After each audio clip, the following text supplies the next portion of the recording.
Hey gang, so in this fourth installment of dealing with the ride cymbal in a jazz context, I want to address some straight eighth stuff.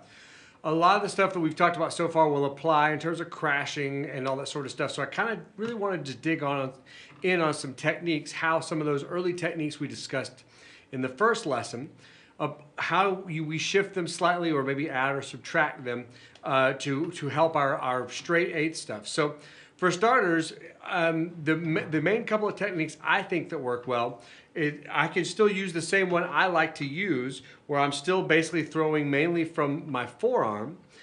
The other one I can use is to go to more of a wrist stroke. And then the third one I can use is using all fingers. And basically what that allows me to do is that gives me a handful to grab depending on, is it like a super fast tune and it's really highly aggressive and I'm digging in a lot? If so, I'm gonna wear my fingers out.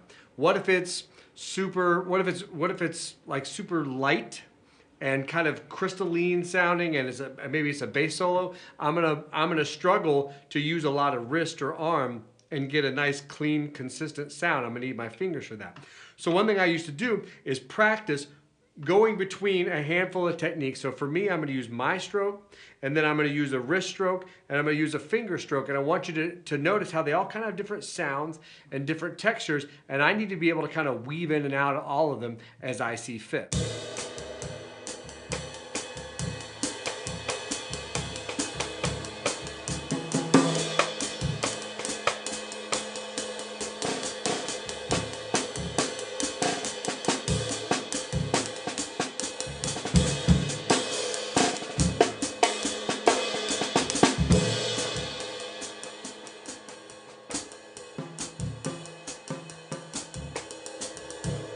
So there's a brief example of me kind of going between all three of them. They're excellent, and those aren't necessarily the only three that you can use, but those are the ones I find myself for basically consistent straight eighth notes. We're going to get into the consistent part in just a second. I like to be able to go through all three of those. You want to be able to deal with low volume, high volume, fast tempo, slow tempo, all that sort of stuff, and really get comfortable moving in and out of all of them. So that you can create a consistent groove regardless of what's happening volume-wise and intensity-wise. So those are the main three that I like to use. If you're not into the arm thing, you could spend all your time going back and forth between wrist and fingers. That's another one, a good one to do.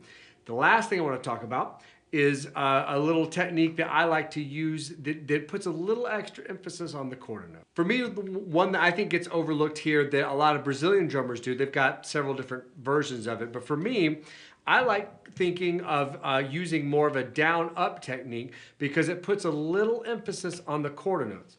And it basically makes our straight eight stuff go from da-da-da-da-da-da-da-da to da-da-da-da-da-da-da-da-da. Now, it's not necessarily a vibe that we always want, which is why we need those other techniques too, but it's nice to sometimes put a little quarter note pulse in there, and a down-up technique can give you that. So if you're not familiar with that kind of down-up technique, what I'm gonna do is I'm gonna drop my wrist down for all the down beats. Kind of easy to think of it that way. And then on my way back up, I'll catch, on the upstroke, I'll use my fingers to catch the stick.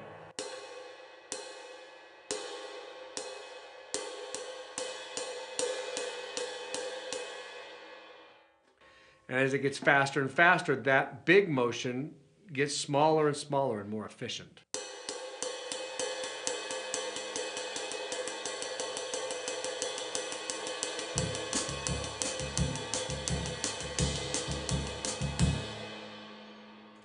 That's an excellent thing to practice. Now, outside of that, the other issue is coordination. How to keep that down-up thing and still work in comping and all these other things to where it doesn't necessarily rock the boat there. And I think a great way to practice that is first just to focus on like some clave stuff, nice and slowly too.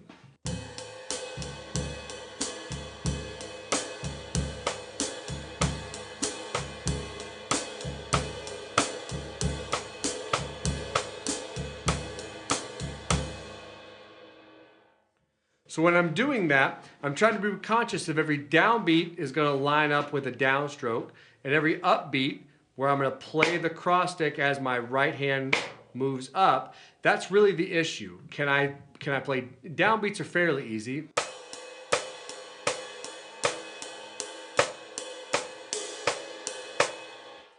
But working out the coordination to get the upbeats in there is a little more difficult. Once you can do that with some clave patterns, then try going through maybe stick control, or not stick control, but maybe syncopation or some regular comping things. Or what I like to do is just kind of create my own patterns.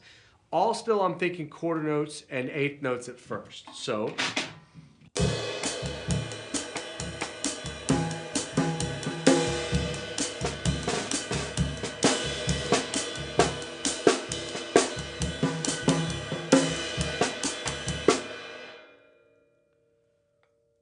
Can I do that kind of thing without disrupting that pattern? After I get comfortable with my quarter notes and eighth notes, then I want to really free up my comping and start thinking about triplets or 16th notes or stuff where I can weave in and out of that without disrupting this.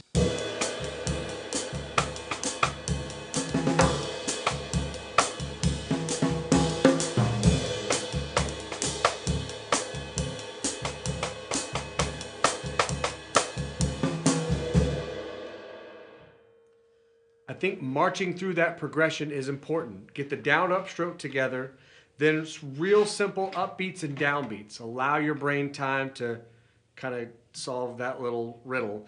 Then expand into just free-form comping, making long sentences, and then more complex rhythms without this down up thing breaking, if you will. Speaking of breaking, doesn't mean you can't. You can also practice. Let's say I'm going to take that same bossa nova thing, and now I'm every time I play an accent here, I'm going to play an accent here.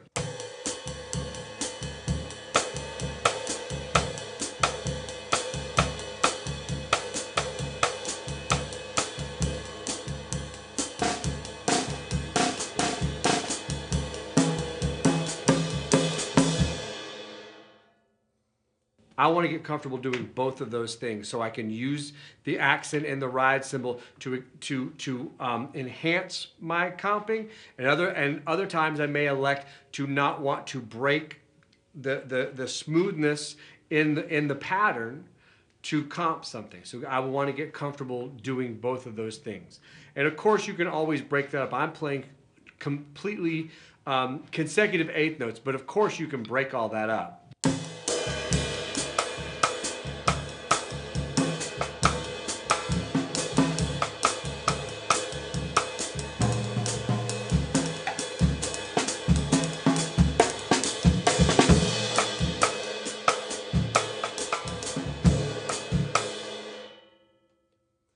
Before you start breaking it up, having a good handle on all of those different techniques and really working through any independence or coordination issues you have, and doing it like, like quarter notes, quarters and eighths, and then slowly expand to more complex things, your brain will be able to picture what you're asking it to do, and it will help calm you. If you've ever had that feeling where you're playing and you want to play something and your entire body tenses up or freezes up, that's coming from here. It's not coming from here. It's your brain going, well, I have no idea what you're asking me to do right now, buddy. I can't even picture that right now. So let's not, right?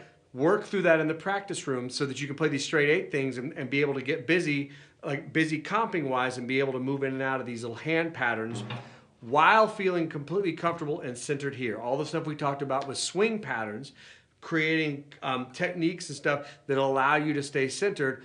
All of that's going to also matter when you're doing straight eights. Okay, hope this helped. It's a little departure from all the swing stuff I've been talking about, but I think all that stuff can really help your straight eighth, modern, Latin, however you want to call that stuff, grooves. Okay, see you on the next one. Good luck.